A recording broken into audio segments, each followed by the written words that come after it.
Então vamos lá, paz irmão, paz irmã, amigo e amiga que me assiste, Rubenson Mundel. Estou hoje aqui para ministrar a 11ª videoaula da Escola Dominical na lição dos adultos. Chegamos hoje então à nossa lição de número 11, que data do dia 11 de junho de 2023 e traz por título Os prejuízos da mentira na família.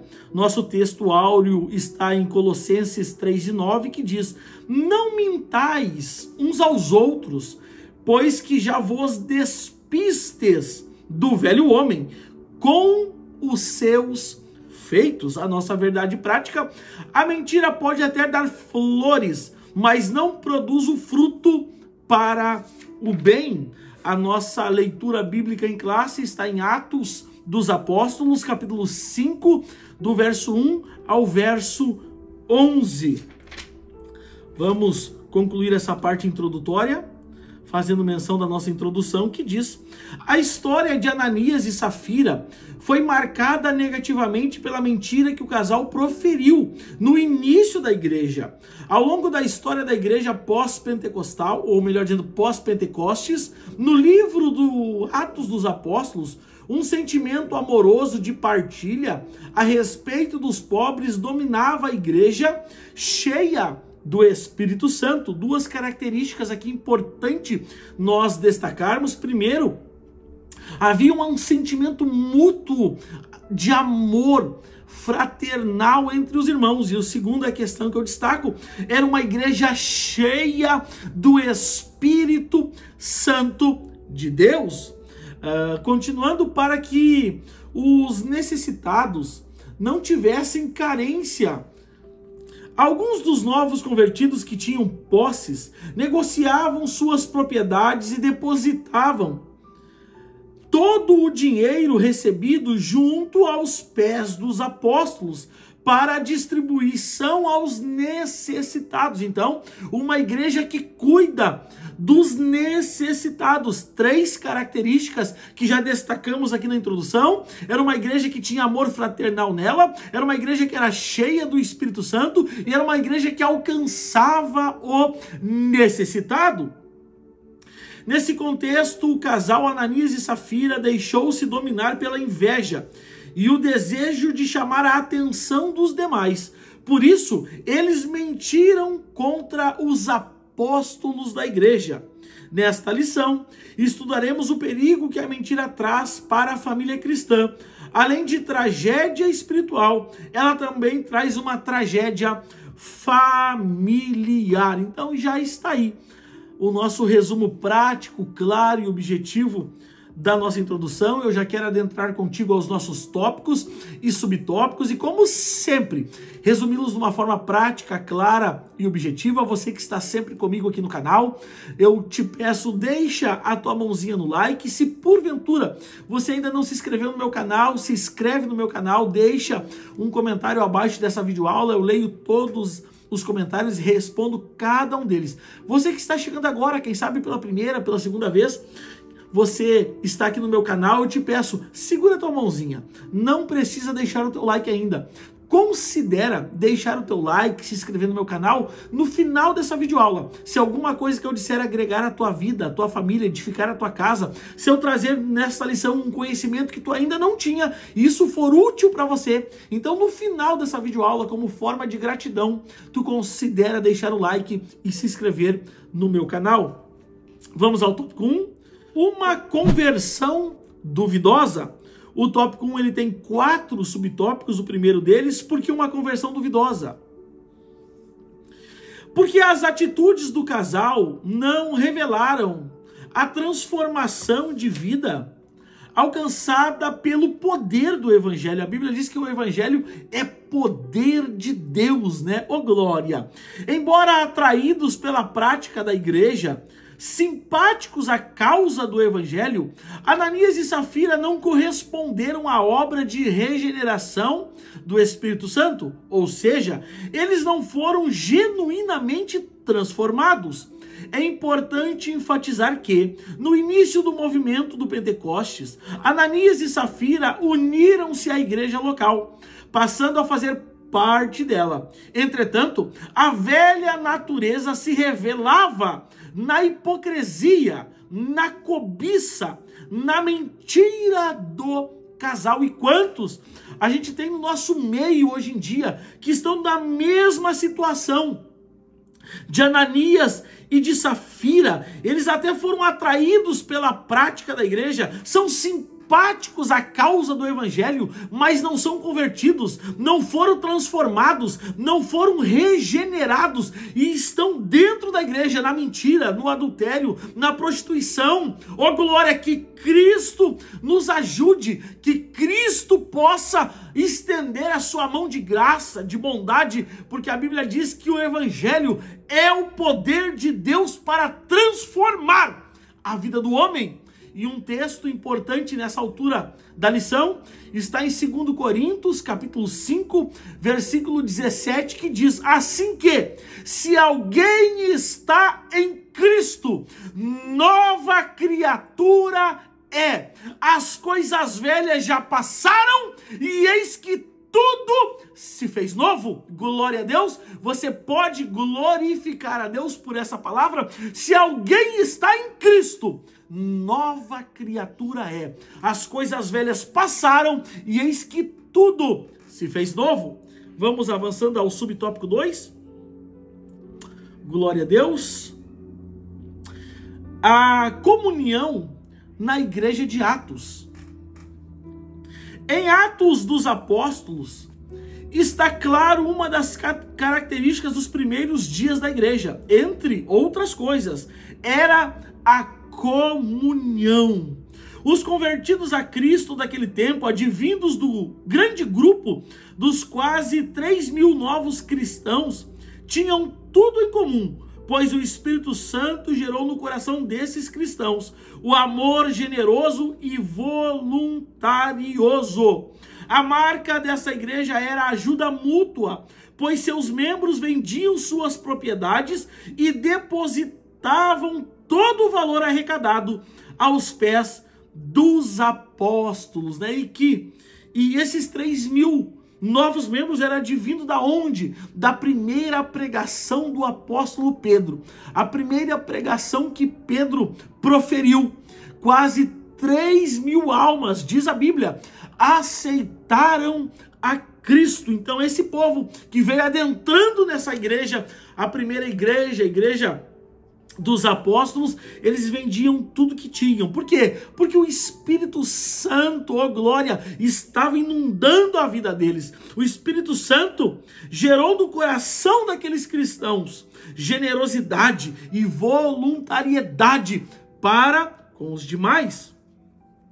Continuando, esse dinheiro tinha o objetivo de ajudar os mais pobres de Jerusalém, né? Então, aquela igreja se preocupava com os que não tinham recursos para suprir as suas necessidades. E um texto muito importante é o texto que está no primeiro capítulo de Tiago, versículo 27, que diz: a religião pura, imaculada para com Deus Pai, é esta: visitar os órfãos, as viúvas nas suas tribulações e guardar-se incontaminável do mundo. Então essa é a verdadeira religião. Glória a Deus. Eu já quero avançar contigo ao subtópico 3.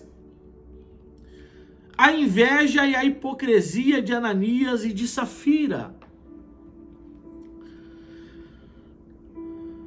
Quando viram o desprendimento generoso de Barnabé, Ananias e Safira encheram seus corações de inveja. No lugar de agirem da mesma maneira generosa, eles cultivaram um sentimento carnal, tramando um plano para impressionar os apóstolos e a igreja. Deixa eu introduzir essa questão. A Bíblia vai dizer que Barnabé, ele vai vender as suas possessões, vai pegar o dinheiro e vai trazer e depositar aos pés dos apóstolos. Barnabé vai passar pelo altar daquela igreja e vai deixar tudo no altar. Ananias e Safira viram que foi tratado Barnabé com honras, como deve ser. Ele foi tratado bem, a igreja começou a amá-lo muito mais. Então eles traçaram um plano em seu coração e disseram, quem sabe a gente faz a mesma coisa. Mas eles não estavam fazendo por genuíno amor aos necessitados, mas eles estavam fazendo por inveja, ou glória. E o que a Bíblia diz sobre a inveja? Provérbios capítulo 14, versículo 30 diz assim: o sentimento sadio é vida para o corpo, mas a inveja é podridão para os ossos. Ó, glória seja dada ao nome de Jesus. E quantas pessoas no nosso meio, no nosso círculo de amizade, são carregados do sentimento de inveja, são carregados de um sentimento carnal. Mal sabem eles que a inveja é podridão para os ossos. Glória a Deus. Continuando ainda, o plano era o seguinte: vender uma propriedade e levar o dinheiro como oferta à igreja, mas reter uma parte desse valor para eles mesmos e entregar a outra parte como se fosse o valor completo. Ananias e Safira fingiram dar o dinheiro à igreja. É muito triste quando a hipocrisia e o engano se instalam no coração do homem. Mais trágico ainda quando essa realidade acontece no seio da família cristã. Devemos estar vigilantes. O diabo age para desfazer a unidade do Espírito na vida da família. E o que é isso? Então Ananias e Safira agora, eles vendem a sua propriedade. E em vez de, uma vez vendida, ou melhor dizendo, antes de vender, a propriedade é deles. Uma vez vendendo a propriedade, o recurso adquirido pela venda da propriedade também é deles. Se eles não quisessem, eles não precisavam dar à igreja. Se eles quisessem dar metade e reter metade, não teria problema nenhum. E qual é o problema então, irmão? É a hipocrisia, é a mentira, é o engano, é a falácia que eles tentaram aplicar sobre Pedro, que era o pastor daquela igreja. Eles chegaram até Pedro e falaram, eles reteram uma parte do dinheiro da propriedade, chegaram até Pedro com a outra parte e disseram, Pedro, está aqui o valor, e esse valor é o valor completo, total da nossa propriedade. E aí está o problema. O problema está na mentira, está no engano. O problema está na dissimulação. O problema está aí. E a gente precisa, com a ajuda de Cristo, combater esse problema dentro das nossas igrejas. E um texto importante para irmos adiante está em Êxodo, capítulo 10, versículo 24, aonde Moisés se apresenta mais uma vez diante de Faraó, pedindo para que Faraó libere o povo, para que vá ao deserto oferecer uma festa ao Senhor. E o texto diz, 10:24 de Êxodo: então Faraó chamou Moisés e disse, ide, servi ao Senhor, somente fique vossas ovelhas, vossas vacas, vão também convosco as vossas crianças. Verso 25. Porém Moisés disse, tu também darás nas nossas mãos sacrifícios e holocaustos. O que Moisés está dizendo? O Egito representa o mundo. Moisés está dizendo, a gente sai do Egito, vai adorar a Deus, mas tudo que nós temos, nós levaremos conosco, para que Deus possa receber da nossa mão a nossa adoração. E eu acho interessante que muitas vezes vem pessoas para a igreja, elas dão a vida para Cristo, elas dizem, não, eu aceitei a Jesus, eu creio em Jesus, Jesus me salvará, eu serei arrebatado, mas ela tem dificuldade de dar dízimo, ela tem dificuldade de dar oferta, ela tem dificuldade de dar uma oferta especial para ajudar um irmão ou outra igreja necessitada. Engraçado que ela fala que deu a vida para Cristo, mas ela não consegue dar o recurso. São pessoas que estão enganando, são pessoas que na verdade é só da boca para fora, não teve uma transformação. Não teve uma mudança. Porque quando tem uma mudança, a gente não tem reservas com o Senhor. Tudo que temos é dele. Tudo que possuímos foi ele que deu. Assim como disse Jó, Deus deu. Se ele quer tirar, ele tira. Então, irmão, não retenha. Não retenha os teus bens. Adora a Deus com tudo que você tem. Glória a Deus. Vamos em frente. Vamos avançando. Subtópico 4. Quando a mentira e o engano enchem os corações, cheio do Espírito, incisivo e com autoridade espiritual, o apóstolo Pedro disse a Ananias, abre aspas, Ananias, por que encheu Satanás o teu coração para que mentisse ao Espírito Santo e retivesses parte do preço da herdade? Guardando-a, não ficava para ti, e vendida não estava no teu poder, porque formastes esse desígnio em teu coração, não mentisses a homem, mas a Deus. Olha que interessante, foi o que eu falei, a herdade, a propriedade era dele, ele não precisava vender, vendeu, o recurso, o dinheiro adquirido com a venda era dele, ele não precisava dar para ninguém. Mas Satanás encheu o coração deles de inveja. Satanás encheu o coração deles de carnalidade, porque era um homem e uma mulher carnal, invejosos, com um sentimento podre em seus corações. Então eles vão passar, olhe bem, naquele altar daquela igreja, Barnabé passou e deixou tudo. Barnabé passou e entregou tudo. Agora veio Ananias e Safira e quiseram entregar metade e reter metade. E o que eu aprendo aqui, irmão? Eu aprendo que em altar que alguém passa e entrega tudo, não tem como a gente passar e entregar metade. E em altar que alguém passa e dá tudo, não tem como passarmos e retermos uma parte. Em altar que alguém passa e se derrama, não tem como a gente passar e ficar guardando um pedacinho pra gente. Oh, meu Deus do céu, eu sempre digo, servir a Cristo não custa muito. Servir a Cristo custa tudo. Oh, glória a Deus. Deus não quer ninguém pela metade. Cristo nos quer por completo. Glória a Deus. Então está aí o resumo prático, claro, objetivo do tópico 1. Você pode bem dizer a Deus por isso. Eu já quero avançar. Tópico 2. O problema da mentira dentro da família. O tópico 2 tem 2 subtópicos. O primeiro deles, a mentira produzida dentro da família. Ananias e Safira imaginaram que poderiam tirar proveito do desconhecimento das pessoas da igreja sobre a artimanha de esconder a verdade sobre a venda da propriedade, mentindo com o objetivo de chamar a atenção para si mesmo. Isso fala a respeito de pessoas que se dizem cristãs, mas mantêm velhos hábitos da vida mundana.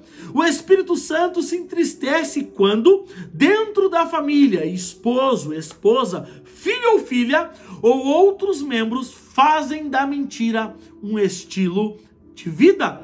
E coisa triste é quando no seio de uma família, dentro de uma casa, a mentira ganha espaço, ganha território, aonde a mentira é tratada com normalidade. E eu sempre digo, vivemos em uma geração que adora uma doce mentira, mas que rejeita uma dura verdade. Eu repito, vivemos em uma geração que abraça uma doce mentira, mas rejeita uma dura verdade. Que Cristo nos ajude e que a mentira possa ser expurgada de dentro da nossa casa, de dentro da nossa família, do meio do nosso ministério, de dentro das nossas igrejas.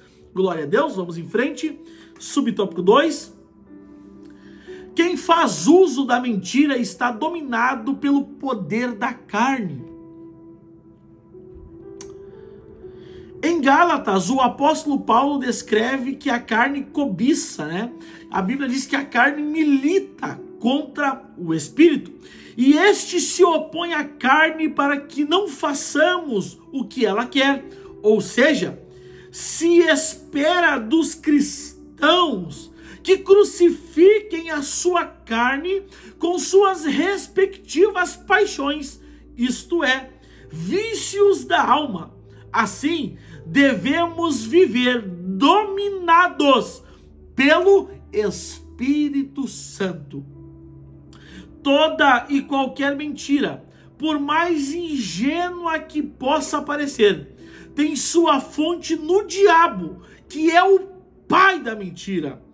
Se ela domina o crente, significa que este não está mais no espírito, mas na carne.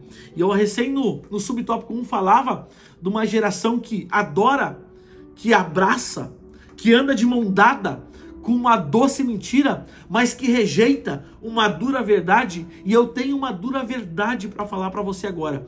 Apocalipse, capítulo 22, versículo 15, diz assim, a palavra de Deus: mas ficarão de fora os cães, os feiticeiros, os fornicadores, os homicidas, os idólatras e qualquer que ama e comete mentira. Então a Bíblia está dizendo que o mentiroso não herdará o reino de Deus. Oh glória! Que Cristo nos ajude e recaia sobre cada um de nós a verdade que essa palavra traz à tona. É uma dura verdade, mas que salvará uma alma do inferno. Oh, glória a Deus! Então está aí o resumo prático, claro e objetivo do tópico 2. Se você pode glorificar a Deus por esse ensino, glorifique a Deus juntamente com a sua família, dentro da sua casa, aonde você estiver assistindo essa videoaula, glorifique ao teu Senhor. Tópico 3. Protegendo a família da mentira e da hipocrisia. O tópico 3 tem 3 subtópicos. O primeiro deles, cuidado contra os defeitos morais no lar. Quando se permite certos defeitos morais, como a prática da mentira, do fingimento e da hipocrisia dentro de um lar, essa família está fadada ao fracasso, semelhantemente ao que aconteceu com Ananias e com Safira, né? E eu sempre digo, irmão, irmã, amigo e amiga que nos assiste, a gente nunca tropeça em montanha. Qual é a analogia? A montanha é grande, a gente vê, a gente desvia, a gente tropeça em pedrinha.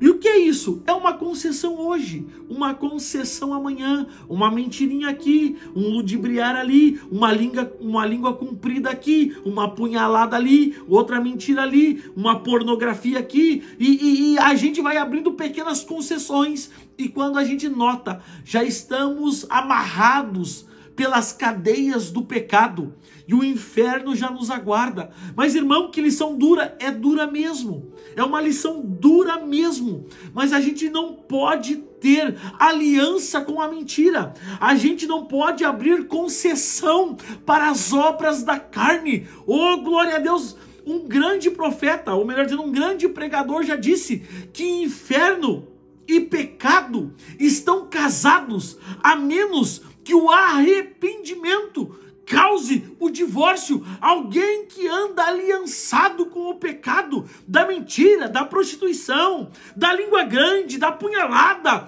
com os pecados da carne, essa pessoa já comprou uma passagem só de ida para o inferno. Mas se crermos em Jesus, se confessarmos os nossos pecados, se confessarmos a Ele a nossa fraqueza, diz a Bíblia, Ele é fiel, Ele é justo para nos perdoar. Eu me lembro do ladrão da cruz, seu último momento, sua última oportunidade, mas do alto da cruz ele olhou para Cristo e disse: Cristo, me perdoa, me perdoa. Quem sabe o diálogo foi: levei uma vida de pecado, uma vida no erro, na mentira, no engano, por isso estou no alto da cruz. Mas lembra-te de mim quando entrares no teu reino.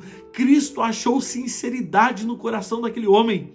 E Cristo olhou para ele e disse: hoje mesmo te digo, estarás comigo no paraíso. Que a gente possa achar em Cristo refúgio para a nossa alma, acalento para a nossa alma. E se alguém aqui está no engano, no erro, se alguém aqui está na mentira, esta é uma oportunidade de você buscar a Cristo e confessar a Ele os seus erros. Glória a Deus.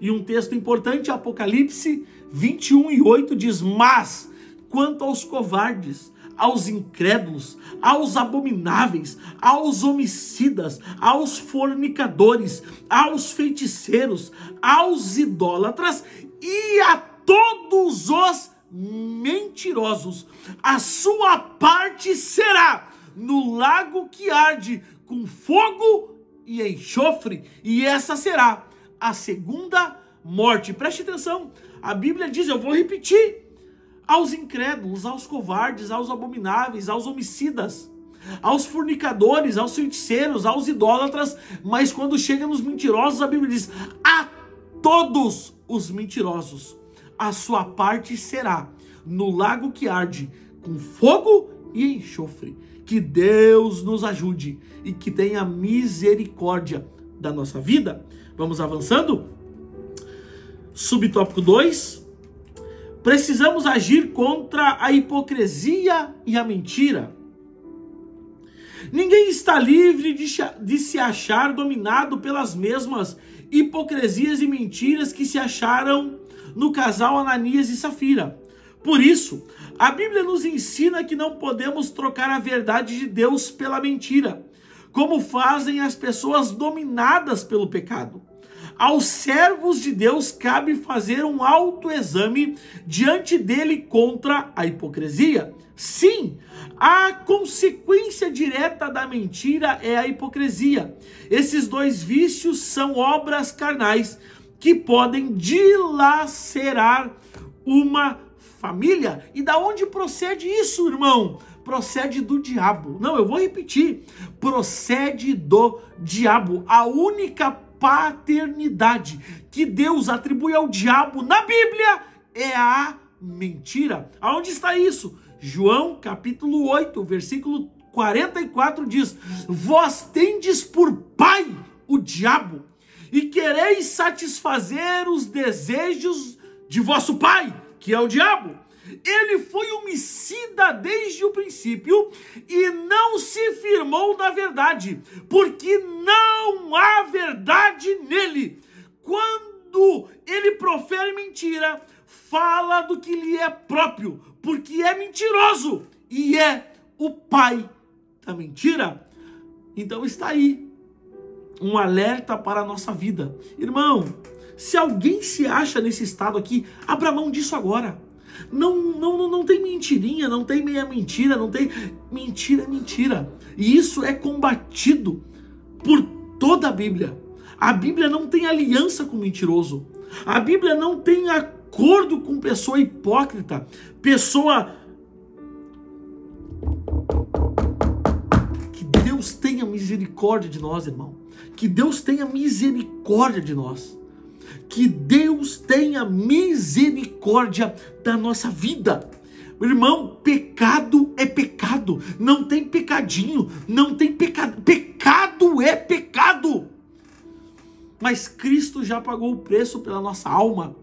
Cristo já pagou o preço pela nossa vida, diz a Bíblia, e pegando a cédula que era de dívida contra nós, que em algum outro tempo, de alguma maneira, foi contra nós, a cravou na cruz do Calvário, pagando o preço pela nossa alma e nos religando a Deus. Cristo já pagou o preço. Creia, irmão. Creia que quem está em Cristo, nova criatura é. Se mentia, não mente mais. Se roubava, não rouba mais. Se adulterava, não adultera mais. Se era linguarudo, não é mais linguarudo. Se era fofoqueiro, não é mais fofoqueiro. Se era assassino, não é mais assassino. Oh, glória a Deus, porque se estamos em Cristo, nova criatura somos. Glória a Deus. Você pode glorificar a Deus? Aleluia! Vamos ao último subtópico. Subtópico 3. Não deixe o inimigo agir na família. O versículo 3 diz, abre aspas, Ananias, por que encheu Satanás o teu coração? É indiscutível que Satanás age ativamente na terra, e especialmente contra as famílias da Igreja de Cristo. Ele trabalha contra essa importante instituição, investindo contra os seus membros. Infelizmente, como Ananias, há muitos que permitem a Satanás encher seus corações para desestabilizar a família. Por isso, cabe-nos estar em oração e vigilância. Então, podemos fazer o que a Bíblia diz, abre aspas, sujeitai-vos, pois, a Deus e resisti ao diabo e ele fugirá de vós. E para encerrar essa lição de número 11, uma lição pesada, dura, mas uma dura verdade que pode salvar uma alma, uma família, do que Apocalipse diz, daquele lugar que arde em fogo e arde em enxofre. E o último texto da lição 11 está em Josué, capítulo 24, verso 14, que diz, agora, pois, temei ao Senhor e servi-o com sinceridade e com verdade, e deitai fora. Aqui diz os deuses, mas eu quero dizer, eu quero falar de uma forma mais abrangente a lição. Deitai fora a mentira, o engano, a inveja, a hipocrisia. Deitai fora o velho homem, as obras da carne. Deitai fora tudo que não convém a um servo e a uma serva de Deus. Deitai fora os deuses aos quais serviam vossos pais além do rio, no Egito, e servi ao Senhor. Verso 15. Porém, se vos parece mal aos vossos olhos, servi ao Senhor, escolhei hoje a quem sirvais. Se aos deuses a quem serviram vossos pais, que estavam além do rio, ou aos deuses dos amorreus, em cuja terra habitais, porém, eu e a minha casa serviremos ao Senhor. Você pode repetir aí com a sua família essa última parte? Repita comigo. Porém, eu e a minha casa serviremos ao Senhor. Mais uma vez. Porém, eu e a minha casa serviremos ao Senhor. Glória a Deus. Você pode glorificar a Deus? Então está aí o resumo prático, claro, objetivo, com aplicações para a nossa vida, da lição de número 11. E agora sim eu te peço, se essa lição foi bênção na tua vida, se eu trouxe aqui algum conhecimento que você ainda não tinha, se edificou a tua vida, tua casa, tua família, deixa a tua mãozinha no like agora, se inscreve no meu canal e deixa um comentário logo abaixo dessa lição, para que eu saiba que essa lição foi bênção na tua vida. Se porventura você ainda não assistiu alguma das 10 primeiras videoaulas, elas estão todas aqui no meu canal do YouTube, agrupadas numa playlist, para facilitar a tua busca, a tua procura. Assista todas as aulas, porque uma vai linkando com a outra, e todas junto para a conclusão do trimestre. Então assista todas. Estamos falando nesse trimestre sobre família, e uma aula tem sido mais edificadora do que a outra. Querido irmão, querida irmã, mais uma vez, obrigado por emprestar o teu coração, a tua alma, para que eu pudesse ministrá-la mais uma vez. O desejo da minha alma é que Deus te abençoe, que Deus abençoe a tua casa, que Deus abençoe a tua família, que Deus abençoe a obra das tuas mãos, e aonde você botar o pé, que Deus te dê por herança. Até a próxima videoaula. Graça e paz.